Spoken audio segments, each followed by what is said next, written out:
Farlost, created by John Miro. 18. Sam slotted his helmet and closed the locker with Captain stenciled on the outside. "Can we squawk now, Captain Sam? Can we? Can we?" Newark hung upside down in the pressure door out of the airlock antechamber.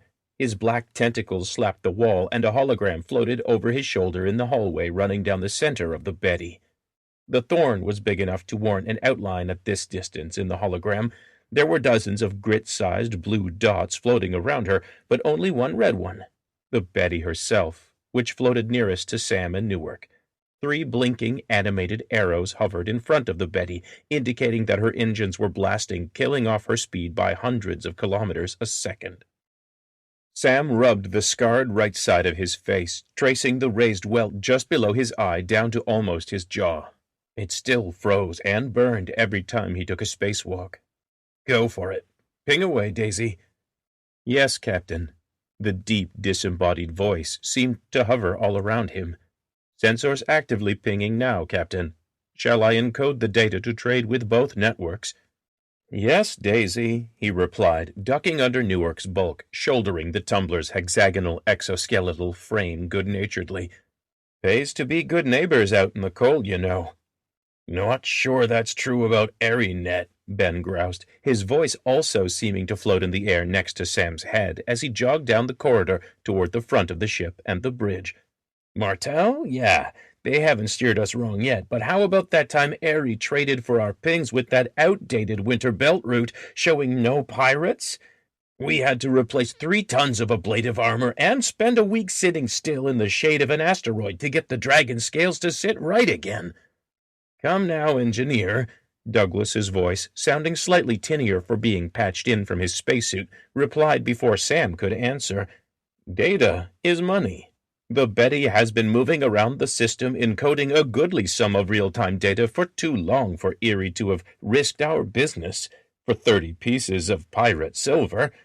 "He's right, Gruber," Sam replied, grabbing the handles above an airlock and swinging on through.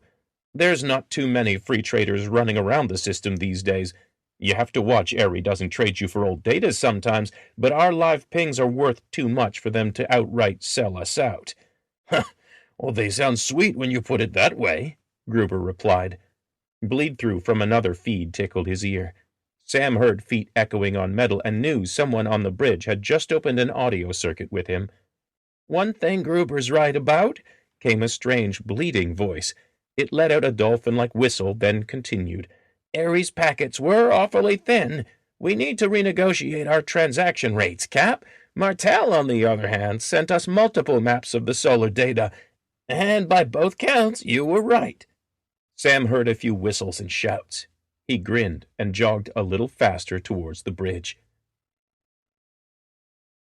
4 minutes later, Daisy cycled the bridge airlock open as Sam approached. He stepped through both sets of doors and onto the bridge of his ship. "Show me," he said, unable to keep the satisfaction out of his voice. "Yes, Captain," Daisy acknowledged, and the image floating in the large holotank in the center of the circular bridge winked out, replaced instantly by a topside view of the solar system. Wish beat his wings and rolled in a circle around the holo, taking it in. Sam stepped down 2 metal steps and leaned both hands against the back of his captain's chair. He watched as the updated weather pattern the Arie and Martel satellites had traded him for his sensor data were overlaid with the unchanging view of the solar system. Sure enough, both networks assembled data fragments collected from dozens of other ships and outposts just like the Betty corroborated the guesswork Sam had let guide him here. Sometimes being a captain around these parts called for damn fool heroics, Sam thought. Other times it called for tucking your tail and running to keep you and yours safe, and every once in a while, you just had to lick your finger and stick it in the air to see which way the wind was blowing. On the holo, a multi-day projection of a pressure wave of solar wind washed across the thorn, causing a ripple through its upper atmosphere, and when that happened... On the screen, several of the blue objects clustered in close to the thorn rippled outwards, further from the reaching mountainous spikes. 1 or 2 of them even cleared a white circle faintly inscribed around the thorn. When they did, they changed in color from blue to green. Halfway around the circle of 12 workstations surrounding the central holotank, Salix made that chopping sound of his and folded his feet up on the desk in front of him. His hands blurred in front of him.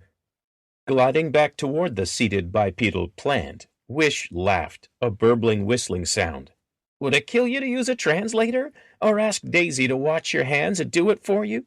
Why do you look at me and think the manta's got nothing better to do than be my mouthpiece? Salix's hands blurred again, his pale bark-like skin and shrouded dark eyes fixed on the flying manta. The last few gestures looked surprisingly like his twig-like fingers, deceptively strong for their size, were throttling something. Wish pumped his long, kite-shaped body, flying a few feet back from the Salix. Okay, fine. He turned to face Sam.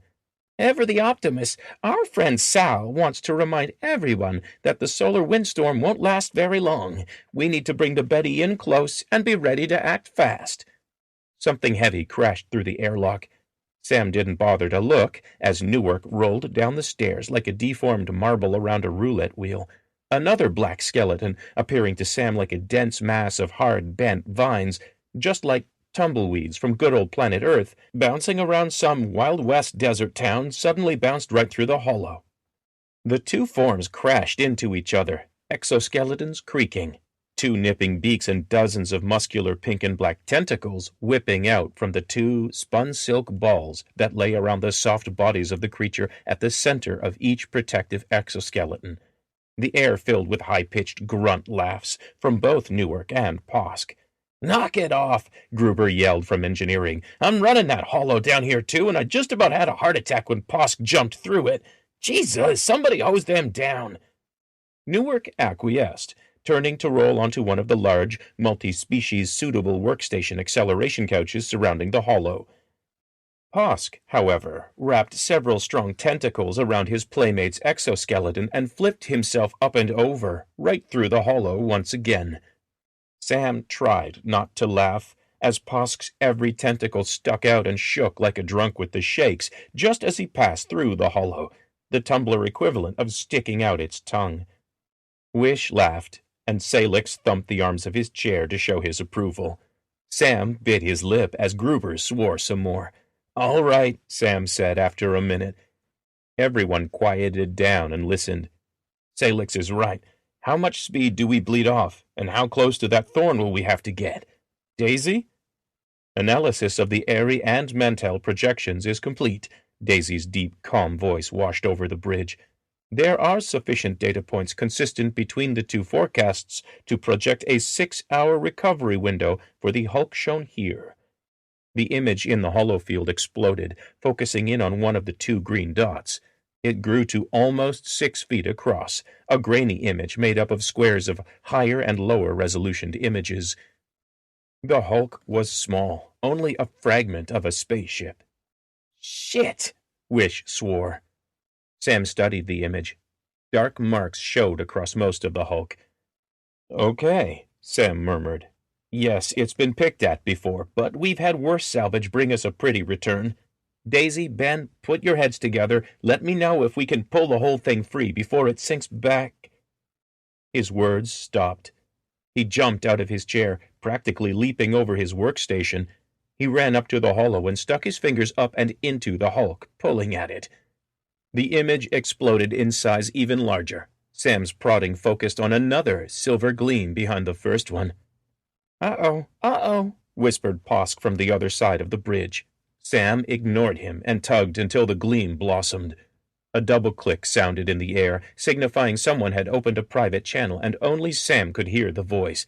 Sam, Gruber whispered, we've got a sure thing here. Slim pickings, maybe, but a sure thing. Don't.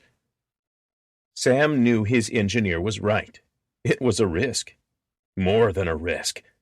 Still, he stared at the massive, intricate, silver and white craft deep down past the first Hulk. He twiddled his fingers in the air, pulling up time and distance charts. Captain. It was Doug's voice. The Skanen sounded respectful but concerned. Sam didn't answer him either. It was still too close to the thorn to have any real chance to reach before the winds shifted again, pushing it deeper into the thorn's gravity and crossing into the shatter zone. Still. Sam felt his muscles bunch in his back and shoulders. How many captains had stood there just like this? How many ignored the odds and plunged ahead, wanting the treasure or the prestige, or just desperate enough to risk it all to keep his crew fed and warm and breathing? Captain! It was Doug again. Not amplified, but there in the room with them. Sam turned to his best friend. The two antennae on top of its chitinous, lobster-like head quivered, betraying nerves of its own that his 6 black eyes could not. A mother-of-pearl shimmer worked across the metallic purples and blues of its 2 arms and its 6 legs. Doug's mandibles rustled, and its whole head nodded. He didn't have to say a word. He understood. Sam's fingers ran along the massive, intact shape of that spaceship, tracing its white and silver arches, spires, and wings. "Not today," he whispered. Then, with a sigh, he made a throwing gesture through the ship, and the image shrank back down. He grabbed at the broken hulk, and the image stabilized around it. He looked around. The unspoken tension of the bridge was gone. Wish was floating over Salix, one prong of his 2-pronged tail tapping at the plant's shoulder, until Salix reached for it and the manta yanked it away. He heard Gruber muttering something rude again, and Newark and Posk resumed cawing at each other. He turned and gave Doug a wistful grin. Then he let that go, too. "Okay, crew, what am I paying you for? Let's figure it out and go get what we can get." Farlost. Music by Kevin MacLeod of Incompetech.com. Learn more at servingworlds.com.